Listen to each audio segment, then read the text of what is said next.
Father, in the name of Jesus Christ, Amen. we thank you. Thank you, Jesus. We saw your great and mighty hand yesterday. Yes, Lord. You did wonders. You did wonders. You did wonders. Yes, Lord. You healed everyone that came before you sick. Yes. You delivered them who were oppressed. Yes, Lord. You saved them who were lost. Yes, Lord. You brought hope to them that were hopeless. Yes, Lord. You brought peace to the harassed, Yes, Lord. the intimidated. You gave confidence and faith. We bless your name, our Amen. God.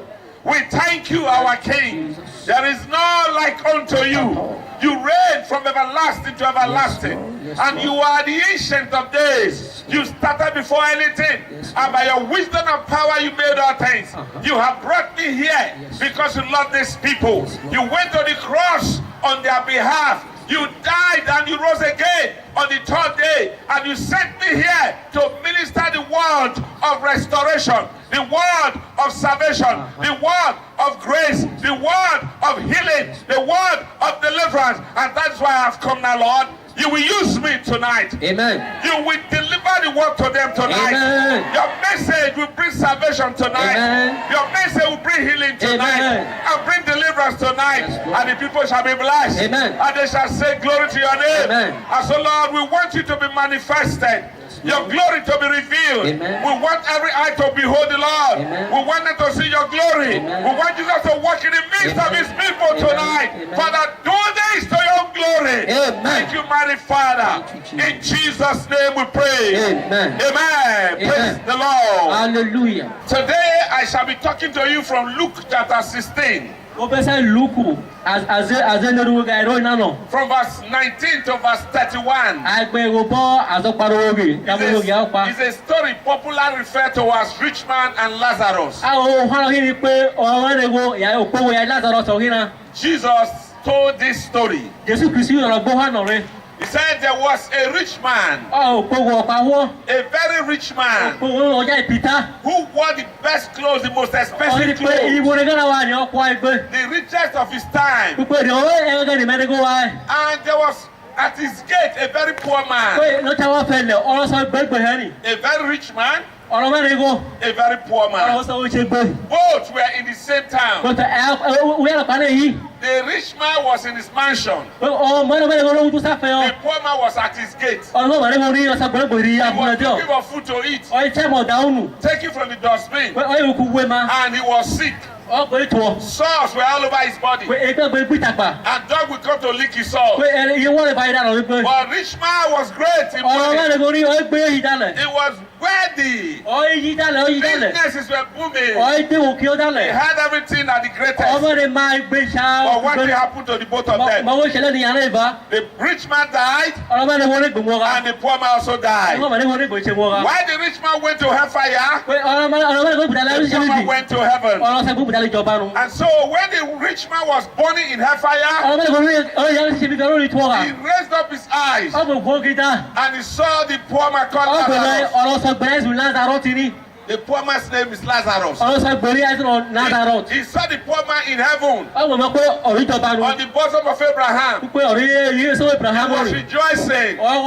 He's singing hallelujah, having everything in abundance. Oh, glory to God.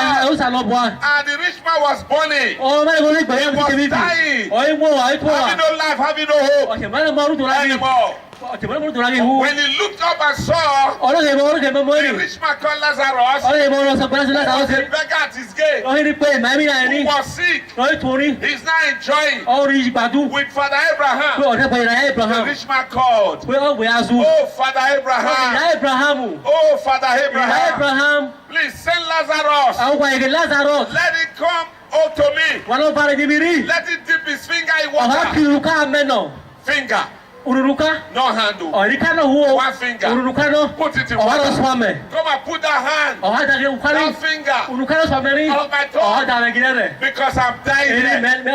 I am tormented here. He didn't say give me a cup of water. He said dip his hand in water. So don't put that hand on my tongue, or I am perishing. You know what? Father Abraham said, Abraham said, oh son, it is not possible. Where you are now and where we are, there is a divide. There is a block. Nobody can cross to the other side. Oh, the rich man cried. Oh, Father Abraham. Oh, send Lazarus. Let it rise from the dead. Let it go back to earth. Because I have 5 brothers. They are leaving my father's house. 5 brothers on earth. They have not yet died. Lazarus rise from the grave. And go to them. And tell them to repent, to believe the gospel, to believe the preacher. Then they will avoid. They cannot come to hellfire. Are you following what I'm saying? The rich man was not begging that Abraham should send Lazarus out from the grave to go back to his father's house, to go and preach to his father, so that they should not come to where he is. You know what Abraham said? Oh, my son, that is also not possible.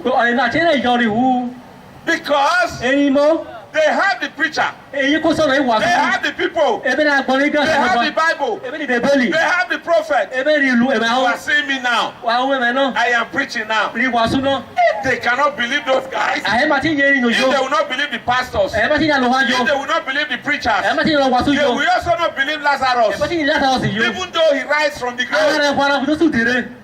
Are you following what I'm saying? You cannot believe what I'm telling you. We also don't believe somebody come out of the grave. He said they have the prophet, let them believe them. That was the end. The rich man had no more question to ask. His son was finished. Now, the question is this. Why did the rich man go to hellfire? Why did he go to hellfire? It is not because he was a rich man. And why did the poor man Lazarus go to heaven? It was not because he was a poor man. The rich man went to hellfire not because of his riches. The poor man went to heaven not because of his poverty. One reason. Only one reason. Even the rich man himself said it. The rich man himself used his mouth to say it. He said, send Lazarus from the grave. Let it go to my father's house and preach to my 5 brothers. If they see him from the grave, they will believe him. They will believe him. That's the answer. Why did the rich man go to hellfire? He did not believe the preaching. He did not believe the preachers. He did not believe the word of God. Are you following what I'm saying? He wanted the poor man to rise from the grave so that the brother can believe. Because if they believe, they will not go to hellfire. Now, why is he in hellfire now? He does not believe. That's the reason. There are a lot of people who should be here today. They are not here because they don't believe. They will never believe. A lot of miracles happened yesterday. That's enough to move the entire town. But all cannot believe. What is the reason why people go to hellfire? Unbelief. Because you don't believe. If you believe the gospel, if you believe the word of God, if you accept Jesus Christ to be your Lord and your Savior, your sins will be forgiven. They will be wiped out. So when you go to hellfire, why do you go to hellfire? Because you don't believe. Do you understand what I'm saying? If you believe, you will follow Jesus. Your sins will be wiped out. That's why I say a lot of people say sin. The real problem is not even sin. The real problem is unbelief. You don't believe. Why don't you believe? You have been hearing about Jesus in ages. Jesus is preached everywhere. Why do you not believe? Now let me tell you some reasons why the rich man went to hellfire. Why he did not believe. The common reasons why people don't believe. Number one reason why people don't believe is the pleasure and the joy of this life. The joy of this life. The pleasure of this life. I'm going to tell them that Jesus will come back. And so give your life to him. Don't do that. And the person is enjoying this life. What are you telling me? You don't want me to enjoy life? I remember I used to have a friend. We were neighbors or we were colleagues in the office. I became born again. And he was sick. I went to the house. I prayed for him. He was healed. He was very happy. Now after 1 week, I came back to him to preach the gospel. He said, no. Don't talk about that. He said, don't ever say that. He said, I pity you. He told me that he pitied me. He is pitying me. I felt very bad and injured in my heart. You are pitying me? How do you enjoy your life? You cannot carry women. You cannot drink. You cannot do that. Then how you are not living? He said, I just pity you. The joy of this life. That my friend could not believe. But while I was away in Lagos, after about 4 or 5 years, the wife called me and said, your friend is dead. Your friend is dead. What killed him? HIV. The joy of this life. When you are alive, you will feel that you own everything. Let's go to church. Forget that. I have business here. I have things, everything. The joy of this life. And so it's number one reason. The rich man was highly blessed. He had everything.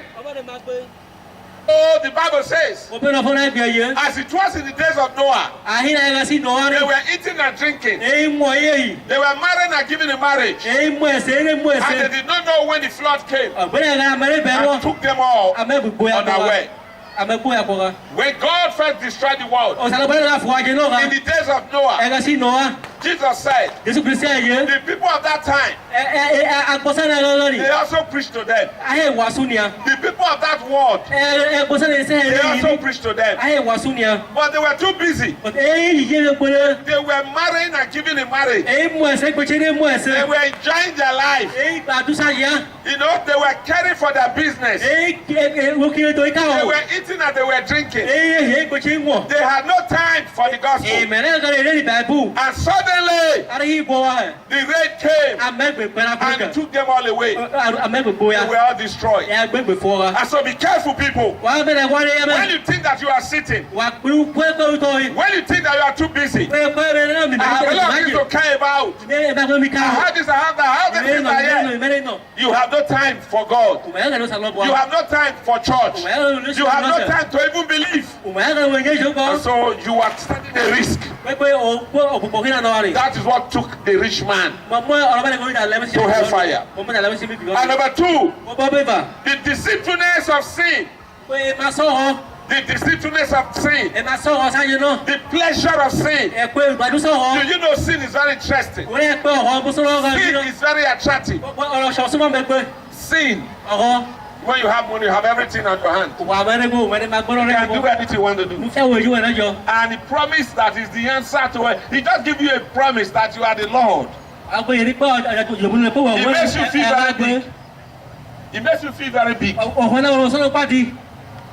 You see, like I told you before, my friend, who said he pitied me. He said he pitied me. I said sin has already taken that one away. Let me tell you something about sin. Sin will be giving you some kind of pleasure. Sin will make you to believe that you are enjoying life. And if I can get that, I'll be the biggest man. If I can get this, I'll be the wisest man. It gives pleasure to your mind. And the Bible says, if Moses, while he was in the palace of Pharaoh, he did not consider this pleasure of sin for a moment. He abandoned every royalty that was bestowed on him. He decided to be counted along with the people of Israel. Even though he was so blessed in the palace, he identified with the slaves who were his people. The Bible says that. And so the sin has the power to deceive us. Sin has the power to deceive us. And so be careful. The rich man went to hellfire because sin deceived him. He was deceived by sin. You know, when you are really worthy, you never think that you will die. You never think that you can have anything you want. And you try to get to a time, you want to go and covet and take somebody else's land. Let's fight that war. Who are you? It gives you some kind of enjoyment. And so number 3, foolishness of human wisdom. The foolishness of human wisdom. The rich man went to hellfire because he was deceived by his own brain, by his own mind. You know, human wisdom is so foolish. Human beings cannot know God by their senses. The rich, no matter how rich you are, no matter how educated you are, no matter how wise you are, you will not be able to know God by your senses. And so God can only be known by revelation of the scriptures. When you believe Jesus, then you come to know God. He said, no man knoweth the Son but the Father. And no man knoweth the Father but the Son. And to whom the Son shall reveal him. It is Jesus who revealed to you the Almighty God. And so human wisdom cannot. The Bible says they profess to be wise and they became fools. They see the skies, they see the stars, they see the moon, they see the vegetation, they see human beings, they eat in their mouth, go to toilet, the woman become pregnant and give birth to a child. They see all of these mysteries. At the end they say there is no God. How did this all come about? They will give you reasons. They will give you 10 different things. The ones who say no, it was so that created them. Some will say it's Olokun. Others will say it is that. Human beings. And the Bible tells us that since by wisdom man does not know God, he pleased God by the foolishness of preaching to save them that believe. Can you hear the interpreter, please? Are you sure you are hearing what he's saying?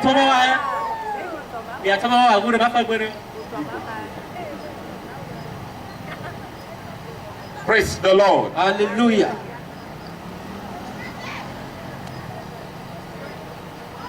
And so the Bible tells us that since you have seen everything that you need to see to know God, you can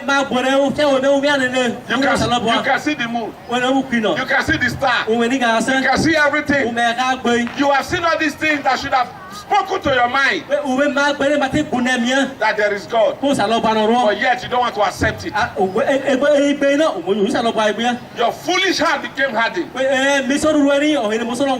And so human beings cannot know God by themselves. You don't even know God because you read the Bible. You know God when it is revealed to your heart. When you come to have understanding, which Jesus gives to you, then you come to know God. The rich man was not able to know God, but if he has believed, he would have come to know God. They will tell you, why do you, these people that they are liars, they are deceivers, and they feel they are wise, and they feel they are educated, they are professors, and you are fools. That's what they think. Their sins can never get to God. What will take you to God is to believe. The rich man did not believe, and so he did not know God. If you don't know God, where do you go? Far. But those that believe, they will come to know God. Praise the Lord. Hallelujah. Now, number 4, the need for a spectacular sign. The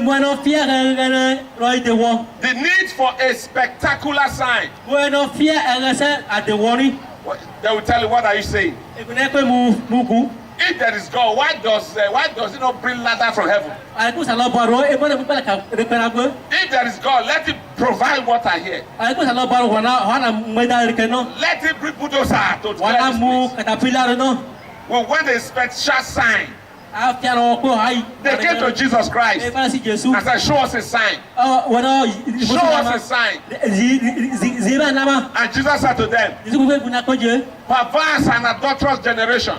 They are the ones that look for signs. No sign shall be given to you except the sign of Prophet Jonah. Jonah was buried in the belly of a whale for 3 nights. 3 days.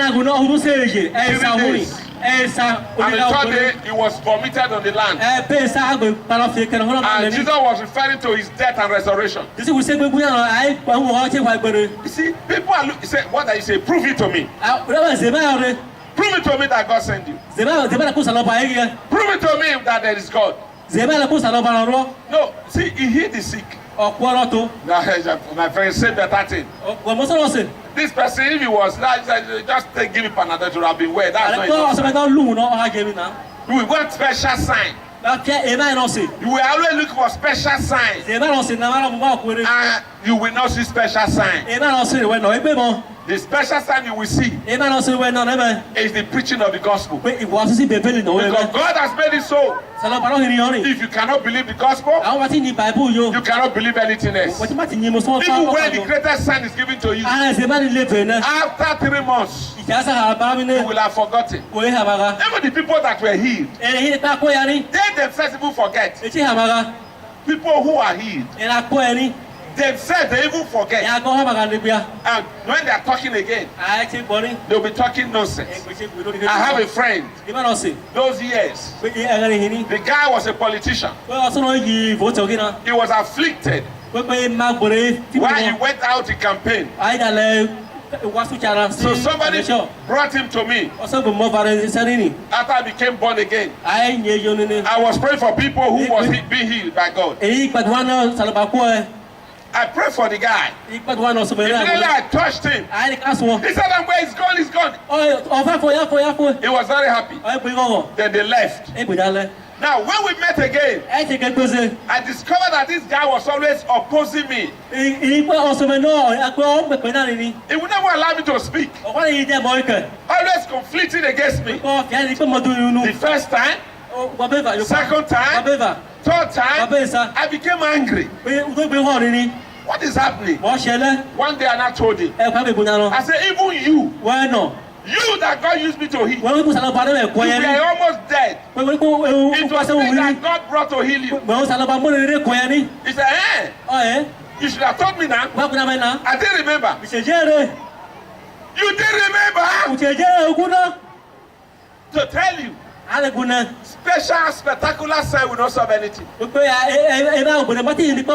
being, once you are well, you forget the pain. I say once you are well, you forget the pain. When a woman delivers, she forget the pain. And so special, spectacular sign will solve no problem. And God is not foolish. If you cannot believe the preaching, you also cannot believe spectacular sign. Maybe the rich man wanted a special sign. Lord, show me if you are alive. Show me a special time. A special thing. To show that you are alive. And God will not show. And so what is the end? He will not believe. And he ended the fire. The need for a spectacular sign.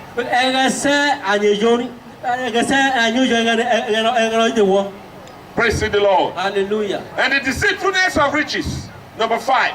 The deceitfulness of riches. The love of money is the root of all evil. You see what the Bible says? Riches have ways of deceiving your mind. When you are so rich, you feel you have the world in your hand. You have power. You can do anything you want to do. When you are sick, you go to the best hospital. You can hire the best doctor. Riches will give you promise. You don't need God anymore. As far as you have riches, you can have the best. If you have the wealth, you can have the best. Now, let me tell you a story from the Bible. There was one rich young fool. The Bible says he was a rich man, but a fool. A young man, but a fool. He said after his farm has produced the best, he has harvested his crops and stored them in the barn, in the storehouse. He was full. He had everything. I said, oh my soul, I have made the reservation for years to come. I cannot relax. I have no problem again. He said that night, God came and said, you stupid man, you foolish man, this night I need your soul. And the man dies. Now what is the money going to do about that? Can your money stop your prayer from leaving you? What can your money really do for you? Money makes you to see that God is so important. And you become so busy with money. The rich man was so busy with money. He felt there was no need for anything else. And so don't be deceived by wealth. Don't be deceived by riches. Don't be deceived by wealth. Don't be deceived by riches. But believe the gospel. Believe me as I'm preaching now. I am telling you the truth. Jesus is coming back again. I am telling you the truth. Jesus is coming back again. If he comes today, I will go and meet him in the air. Will you go and meet him also? He will only pick his own. You won't believe that. You will not believe that. But believe, I have preached it to you. Praise the Lord. Hallelujah. And number 6. The familiarity of the gospel. You know, when something becomes too familiar, you no longer believe. It's no longer interested. The Bible has been preached for over 2,000 years. Even you in your house, people are singing praises to God. Christians, pastors are always preaching every day. Churches are in everywhere. And so it becomes too familiar. And so you can't believe, but it's so familiar. And I want the people in the church, and especially these musical people, especially the choristers, especially all these people, they are too familiar with the whole ministry. They are too familiar with the pastor. They know everything. They speak the language. They talk everything. And they will not know that they don't believe again in their heart until they become sick. Until they have problem, and the problem will not go because they need faith. But they are talking with their nose, speaking in tongues. They don't know, they don't believe anymore. Familiarity of the gospel, because they preach it every day, every time. Every corner they are preaching. The gospel is so common. When the music becomes too common, it's no longer interesting. The fact that the gospel is common does not mean it's a lie. I said the gospel may be common, yet it is the truth. Who understand what I'm saying? What you hear every day, hear over the years, very soon it will lose its power. The power to move you.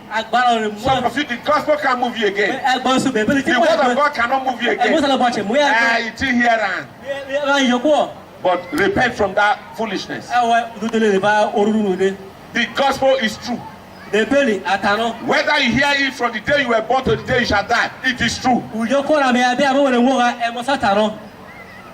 rich man had it all the time. And because they preach it all the time. And the last point, people of God, number 7. The seeming delay of Christ's return. The delay of Jesus' return. They have been saying it for over 100 years. Since my forefather died, they have been saying it. He's coming back again. Since I was a baby, they have been saying it. I'm not 90 years. It's coming back again. Where is it coming now? But Bible answer you. And the Bible says, according to the book of Peter, he said you are foolish. Because you do not know that a day in the eyes of God to you is like 1,000 years. He said, they shall say, where is his coming? Where is his coming? Since our father slept, they said he was going to come back. But now he has not come. And he does not come. And so, people of God, I am telling you this truth. I said, Jesus is going to come back. It might look like it is delayed to come. It is delayed because God is a merciful God. He doesn't want you to miss, to go to hellfire. He doesn't want you to perish. He's waiting to give you a chance to repent. He's waiting to give you time to come to Him. Now, imagine this kind of situation. If Jesus had come 50 or 70 years ago, would I have been saved? Would you have been saved? If Jesus had come last 3 years, would you have had me speaking? He said he's giving you time. So everyone should hear. Because he's a merciful God. And he's a patient God. But very soon you will see him. The end has started since. The time we are in now. Look at where I'm standing. If I take a further step, where will I go? To the ground. See, I'm telling you, we are standing here now. The end is at hand. But from this time, look at it, from the back, the end has started since. All of this is the end. And we are becoming slowly. Coming slowly. Slowly. Slowly. To the end of the end. We are not here. I warn you people. Jesus will come soon. Like a dream. Your eyes will open and see him. Then you will say, oh, I thought it was a joke. I thought they were lying. When you see him in the clouds of heaven, glory and majesty, your words will not fail you. Everything you have believed will not fail you. You will not realize that you are empty and you are vain. The owner of life is come. The creator of life is come. Are you ready for that? The rich man went to hellfire. He never believed he would die. He never believed the gospel. He never believed that there is God. Are you like that rich man? Has been there. No. Jesus took it. Praise the Lord. Hallelujah. Mama. You see why the Lord called for naked people to come out? They have prayed. In the name of Jesus Christ, be healed. Amen. Father, thank you for your mercy, Jesus. In the name of Jesus Christ, be healed. Amen. Amen. You don't finish. Jesus don't become good. Celebrate Jesus. Celebrate Jesus. I send fire over our body to burn. Amen.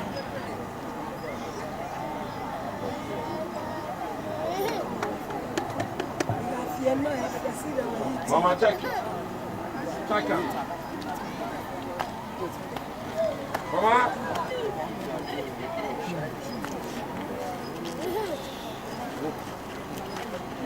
Amen. Amen. I'll check you. Hallelujah. What happened to you? Tomorrow, come to that church. You know the church? You will describe it next time.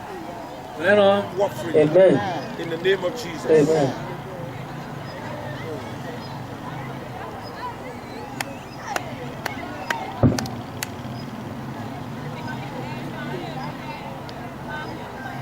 Mama, stand up. Don't fear anything. See, look at me, don't fear. Just stand up. The Lord Almighty in the heavens said, so don't fear. What you couldn't have done before. Amen. There's a strength that you have. Amen. Raise your both feet. I touch them. Wait.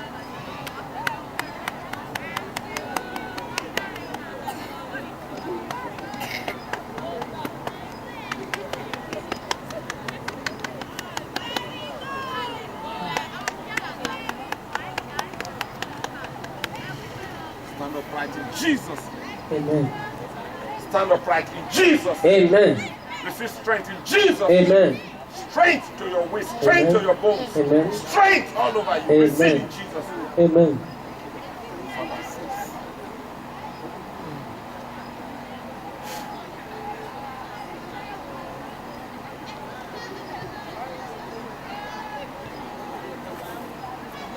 Help her.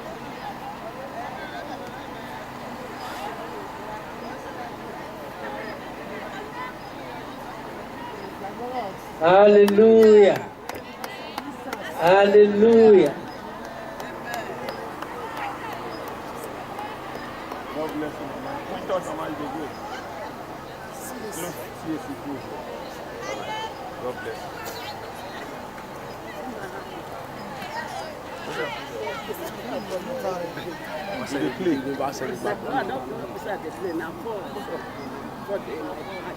Okay, here. The dislocation they pay you.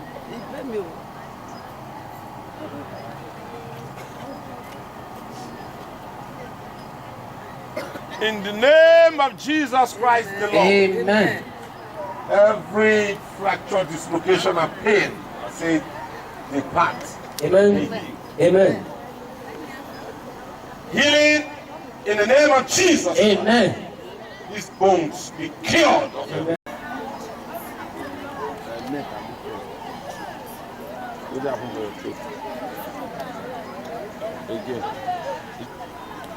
Okay. It's broken. Loose.